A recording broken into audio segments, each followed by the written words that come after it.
So we got big news regarding the DLC exclusivity for Call of Duty Black Ops 4. And for this game, it seems to be going back to PlayStation.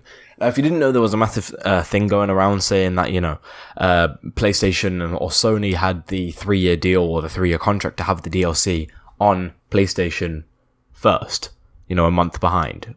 And unfortunately, for a lot of Xbox and PC players, they've renewed that contract by the looks of it.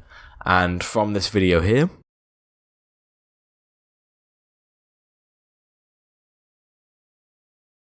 you can see that the game will be having DLC early on PlayStation, which is, like I said, unfortunate for Xbox and PC players, but really exciting for PlayStation 4 players.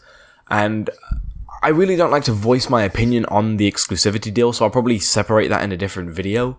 But I'm just going to say my point here that I do not like this deal. I think it's a bad and a very scummy decision to make this exclusivity deal, and I didn't like it when it was on Xbox, and I didn't like it when it was on PlayStation, and I still don't like it to this day. I wish we could just have an equal playing ground for everyone, but it's Activision, they like money, Sony like money, it's never going to happen.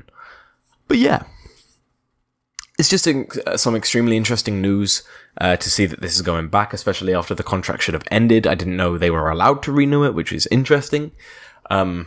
I think what Xbox should have done definitely should have brought this contract and outsold Sony or outpaid them, because obviously they paid for this.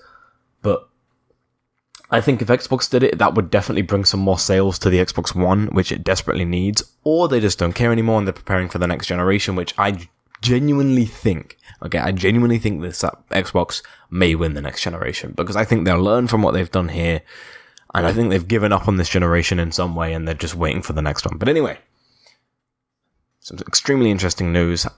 I'm kind of excited and kind of not excited because, I don't really have my own PlayStation. My brother has his PlayStation and I'm not certain he'll let me use it this time. Luckily I got away with Black Ops 3 and I got to play the DLC on, his PlayStation, and he let me do that because he's a little legend. But this year I might not be so lucky, because this year I might have to save up, I might have to get stuff, I might have to try and save up anyway without a job, somehow that's going to be very difficult. Unless I can go get a job with a very bad CV.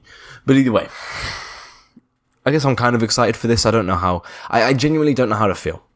Okay, so I'm probably going to make a different video explaining why I don't like console exclusivity and why I've never liked it and why I think we should all have an equal playing ground. But either way, for the PS4 players out there, get excited. You have DLC exclusivity this year by the looks of it. So yeah, have fun with that. I've been Nubbies, and I'll see you in the next one. Peace, and thank you so much for watching. I rambled on.